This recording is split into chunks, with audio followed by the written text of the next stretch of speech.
हरे कृष्णा, राधे राधे। ज्येष्ठ मास शुक्ल पक्ष की भीमसेनी एकादशी या निर्जला एकादशी की व्रत कथा।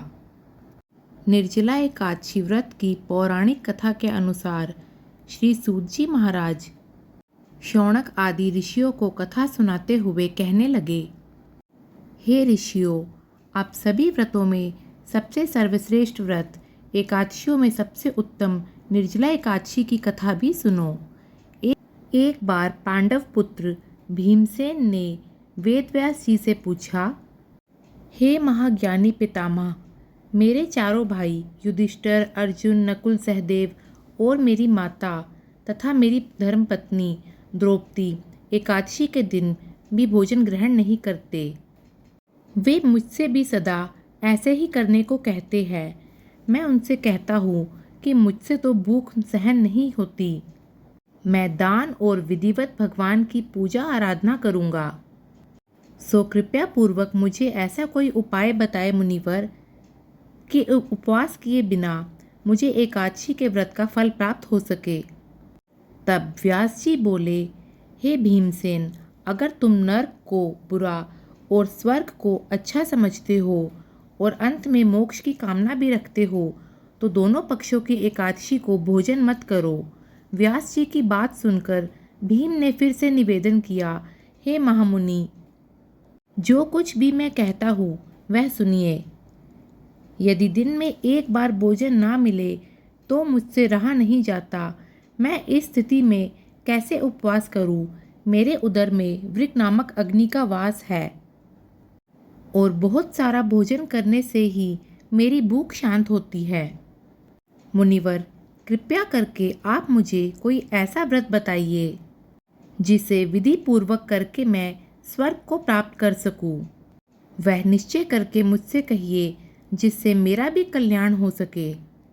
भीमसेन की परेशानी समझकर व्यास जी कहने लगे, भीमसेन, मनुष्यों के लिए सर्वोत्तम वेद का धर्म है, किंतु कलयुग में भी उस धर्म पर चलने की शक्ति किसी में नहीं है। इसलिए थोड़े धन और थोड़े कष्ट से होने वाला बहुत सरल उपाय जो कि पुराणों में लिखा है वह मैं तुम्हें बताता हूँ। ध्यान से सुनो। दोनों पक्षों की एकादशी में जो मनुष्य भोजन नहीं करते वे कभी नरक को नहीं जाते। इन वचनों को सुनकर महाबली भीमसेन पहले तो पीपल के पत्ते की तरह कांपने लगे, फिर डरते हुए बोले, हे पितामह, मैं उपवास करने में बिल्कुल असमर्थ हूँ। इसीलिए हे प्रभु, निश्चय करके बहुत फल देने वाला एक ही व्रत मुझसे बताइए। तो व्यास जी फिर बोले, हे भीमसेन, ज्येष्ठ मास के शुक्ल पक्ष में जो एकादशी होती है उसका निर्जला व्रत यत्न पूर्वक करना उचित होगा। स्नान और आचमन करने से जलपान वर्जित केवल एक घूंट से आचमनी करे। अधिक पीने से व्रत खंडित हो जाता है। एकादशी के सूर्य उदय से लेकर द्वादशी के सूर्य उदय तक जल ग्रहण ना करे और ना ही भोजन करे तो बिना परिश्रम ही सभी द्वादशी युक्त एकादशियों का फल प्राप्त हो जाता है। द्वादशी को प्रातःकाल स्नान करके स्वर्ण और जल ब्राह्मणों को दान करे, फिर ब्राह्मणों सहित खुद भी भोजन करे। हे भीमसेन, इस विधि से व्रत करने से जो फल मिलता है वह सुनो। सारे वर्ष में जो एकादशी आती है उन सबका फल निसंदेह केवल इस एकादशी के व्रत से प्राप्त हो जाता है। शंख चक्र गदाधारी भगवान विष्णु स्वयं मुझसे ये कहते हैं कि सब कुछ त्याग कर केवल मेरी शरण में आ जाओ। और सुनो भीमसेन, एकादशी का व्रत निराहार करने से मनुष्य सभी पापों से मुक्त हो जाता है। सभी प्रकार के तीर्थों में स्नान करने से जो फल प्राप्त होता है और सभी प्रकार के दानों से जो फल प्राप्त होता है वह सब इस एकादशी के व्रत से ही प्राप्त हो जाता है।